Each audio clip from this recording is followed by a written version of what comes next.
Oi, gente! Voltei por aqui para continuarmos com o nosso assunto de gases e agora nós vamos falar sobre a hipótese de Avogadro. Gente, fica ligadíssimo nesse vídeo porque isso é muito importante. Isso pode te ajudar a fazer algumas questões de uma maneira bem simples, bem direta e sem muito cálculo. Muita gente que nem sabe da existência da hipótese de Avogadro ou que não sabe aplicá-la acaba perdendo questões bobas, inventam de fazer um bocado de cálculo desnecessário lá na questão e acaba às vezes perdendo a questão. Então, fica ligadíssimo que quando tiver questão sobre hipótese de Avogadro, eu quero que você arrase, que você saiba tudo, saiba aplicar e agradeça por ter caído uma questão assim. Então fica comigo que depois da vinheta você vai saber tudo e vai jogar fácil em hipótese de Avogadro. Vai, roda a vinheta!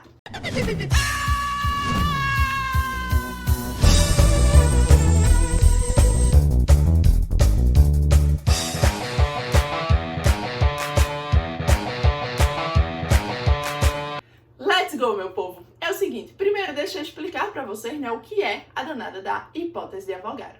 Gente, a hipótese de Avogadro diz o seguinte, ela nos diz que volumes iguais de gases quaisquer, se estiverem nas mesmas condições de temperatura e pressão, vão conter o mesmo número de partículas, ou seja, de mols, de moléculas ou simplesmente de moléculas, tá?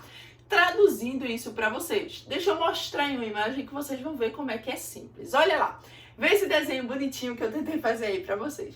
Imagina que eu tenha esses dois recipientes que eu tentei desenhar aí pra serem iguais, tá? Mas acreditem no que eu tô dizendo, eles têm o mesmo volume. Então vejam, eu tenho dois recipientes que têm o mesmo volume. Vou já botar aqui, que o volume do primeiro é igual ao volume do segundo. Além disso, esses dois recipientes estão nas mesmas condições de temperatura e de pressão. Massa? Aí eu disse que nesse primeiro recipiente eu tenho 5 mols do gás oxigênio, O2. E minha pergunta é, quantos mols eu tenho de N2 no segundo recipiente? Gente, para resolver isso aí a gente não precisa fazer cálculo nenhum. Se eu tivesse dado valores de volume, de temperatura e pressão, com certeza muita gente ia acabar saindo para fazer um bocado de cálculo aplicando PV igual a NRT, quando na verdade não precisa. É só você lembrar da hipótese de Avogadro, gente. O que foi que eu disse sobre a hipótese de Avogadro? Que se nós tivermos volumes iguais de gases quaisquer e eles estiverem nas mesmas condições de temperatura e pressão, eles vão conter o mesmo número de partículas, o número de mols de moléculas. Gente, nesse caso aí eu desenhei dois cilindros que têm o mesmo volume, então eu tenho volumes iguais. De gases quaisquer. Quando eu digo gases quaisquer, é para dizer que a gente pode comparar um gás com outro, uma substância gasosa com outra. Feito eu tenho aí, O2 com N2, beleza? E eles estão nas mesmas condições de temperatura e pressão. Isso quer dizer, gente, que eles vão conter o mesmo número de mols de moléculas lá dentro. Se no primeiro eu tenho 5 mols de O2 e o segundo recipiente tem o mesmo volume, está na mesma temperatura e na mesma pressão, então ele também tem o mesmo número de mols, independentemente de quem seja a substância, de quem seja o gás. Se eu tiver outra substância gasosa, se eu tiver o mesmo volume, se tiver na mesma temperatura e na mesma pressão, o número de mols é o mesmo. Então, se no primeiro recipiente eu tenho 5 mols de O2, no segundo recipiente, agora eu já sei que eu vou ter 5 mols. Nesse caso, é de N2. Então, em um eu tenho 5 mols de O2, no outro eu tenho 5 mols de N2. Isso é a hipótese de Avogadro. Então, vê, é simples ou não é, gente? É só isso, é basicamente isso, tá? Inclusive, a gente até já falou sobre a hipótese de Avogadro, eu só ainda não tinha nomeado.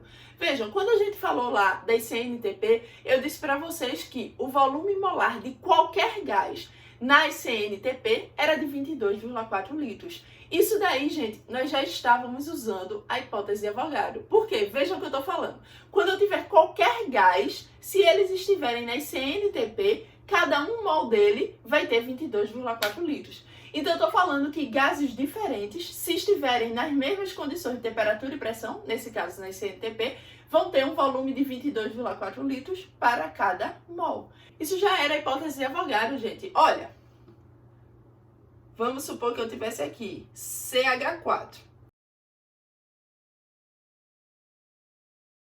E nesse outro recipiente eu tivesse, sei lá, gás hélio. Repara, se eu disser que aqui eu tenho 1 mol de metano e aqui eu tenho 1 mol de hélio, e se eu disser que os dois estão a 0 graus Celsius e 1 atm, eu vou saber que o volume desse primeiro é 22,4 litros e desse segundo também é 22,4 litros. Porque 0 grau Celsius e 1 atm são as CNTP.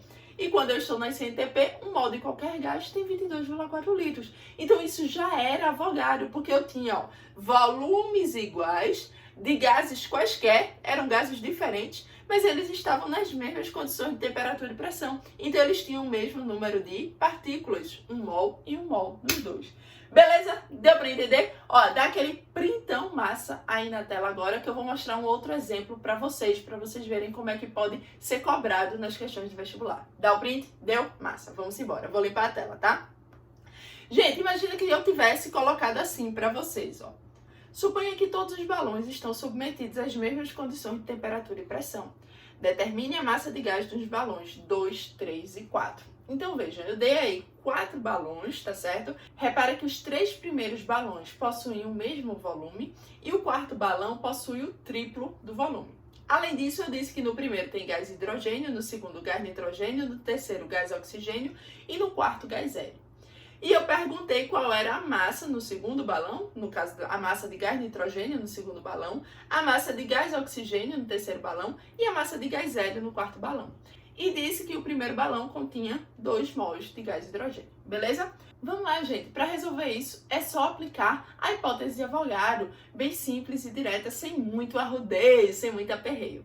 Pessoal, eu tenho aí, por exemplo, o primeiro e o segundo balão. Eles estão nas mesmas condições de temperatura e pressão, porque lá no enunciado eu disse, ó, que todos os balões estão submetidos às mesmas condições de temperatura e pressão. Então, se eles estão nas mesmas condições de temperatura e pressão, eu já sei que posso aplicar Avogadro, beleza? Massa, ótimo. Além disso, eu sei que o primeiro balão tem um volume V e o segundo balão tem exatamente o mesmo volume V.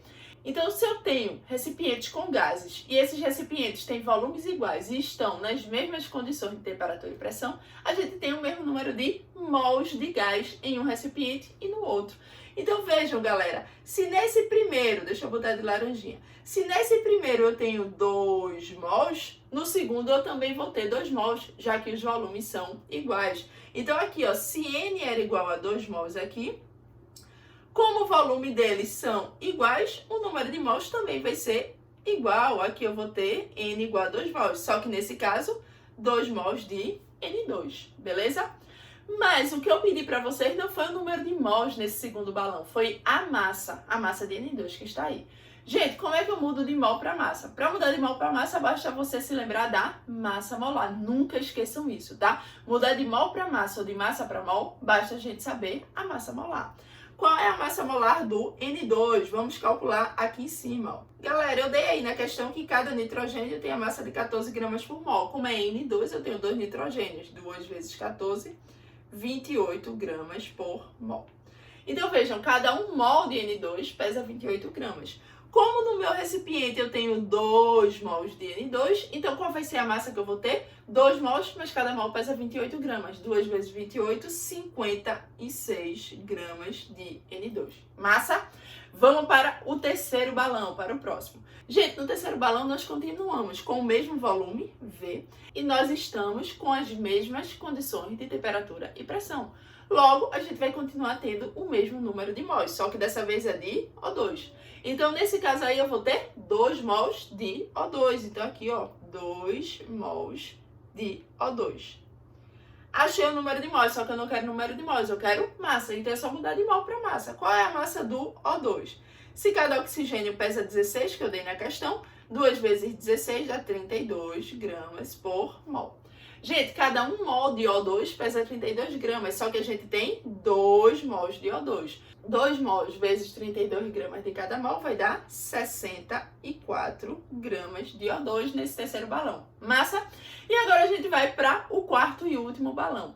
Nesse quarto balão, gente, nós temos hélio, só que aí eu disse que o volume não é mais V. O volume agora é de 3V. Ou seja, eu tripliquei o volume. Aí você pensa, ih, agora complicou, foi Quinha? Não dá para eu aplicar a hipótese de Avogadro? E agora? Gente, dá sim, e é bem simples na verdade. Vê, a hipótese de Avogadro, ela vem do PV igual a NRT. Vê, PV igual a NRT.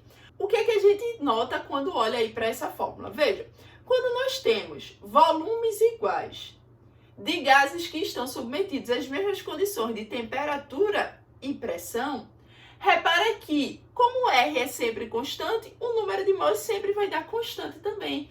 Por quê? Vejam, você trabalhou com a mesma pressão e mesma temperatura e com volumes iguais. Então, como R também é igual para todo mundo, porque R é uma constante, o número de mols vai dar igual para qualquer substância que você põe aí. Não importa se é substância O2, se é N2. Repara, para usar a fórmula do PV igual a NRT, eu não preciso saber de quem é o meu gás. Eu não preciso saber se o número de mols que eu estou trabalhando é de O2, é de N2, é de CH4, é de L. Não precisa. Então, é por isso que a gente, quando tem volumes iguais de gases quaisquer que estão nas mesmas condições de pressão e de temperatura, o número de mols vai ser sempre igual, porque eu estou com mesmo P, mesmo V, mesmo T, mesma temperatura, e o R é o mesmo para todo mundo sempre, porque R é a constante universal dos gases. Então, esse N, que é o número de mols, vai dar sempre igual para todo mundo, ok? Aí, o que acontece? Repara que agora, eu vou escrever de novo aqui, tá? PV igual a NRT. Imagina que agora eu vou trabalhar nas mesmas condições de temperatura e de pressão. R a gente já viu que vai ser sempre igual. Só que agora eu não vou ter o mesmo volume, eu vou ter volumes diferentes. Mas aí pela fórmula dá para vocês notarem, gente, que volume e número de mols são grandezas diretamente proporcionais. Se todo o restante está constante, se eu aumentar o volume, o número de mols vai aumentar acompanhando. Tipo, se eu dobrar o volume, eu vou dobrar o número de mols. Concordam comigo? Então vejam, a mesma relação que houver entre os volumes vai haver entre o número de mols. Repara aqui, o meu volume V passou a ser 3V, quer dizer que o meu volume triplicou. E a gente acabou de concluir que a mesma relação que houver com o volume vai haver com o número de mols. Então, se o meu volume triplicou, o número de mols vai triplicar junto. Antes a gente tinha 2 mols, triplicando esse número de mols, a gente vai ter aqui 6 mols. No caso, 6 mols de gás hélio. Aí o que a gente quer? A gente não quer número de mols, a gente quer massa. Como é que muda de mol para massa? Massa molar. Gente, a massa molar do gás hélio, como o hélio é um gás nobre, ele é monoatômico, é somente HE. E a massa molar dele é 4 gramas por cada mol. Então quer dizer que cada um mol pesa 4 gramas. Como a gente tem 6 mols de hélio, 6 vezes 4 gramas vai dar 24 gramas de hélio. E aí a gente encerra a questão. Gente, deu para entender? Hipótese de Avogadro é isso. Então, repara, se você tiver o mesmo volume nas mesmas condições de temperatura e pressão, o número de mols vai ser o mesmo. Agora, se o volume mudou, mas você manteve as mesmas condições de temperatura e pressão, o que acontecer com o volume vai acontecer também com o número de mols. Tipo, temperatura e pressão estavam iguais. Se você aumentou o volume 10 vezes, o número de mols também vai aumentar 10 vezes. É só lembrar disso, beleza? Isso vai salvar muitas questões, vocês vão ver daqui pra frente que tem questão que não precisa de conta nenhuma. Se você aplicar isso daí, vai salvar facinho a tua questão. Ok? Espero que vocês tenham entendido e tenham gostado, gente. Ó, um beijo no coração e tchau!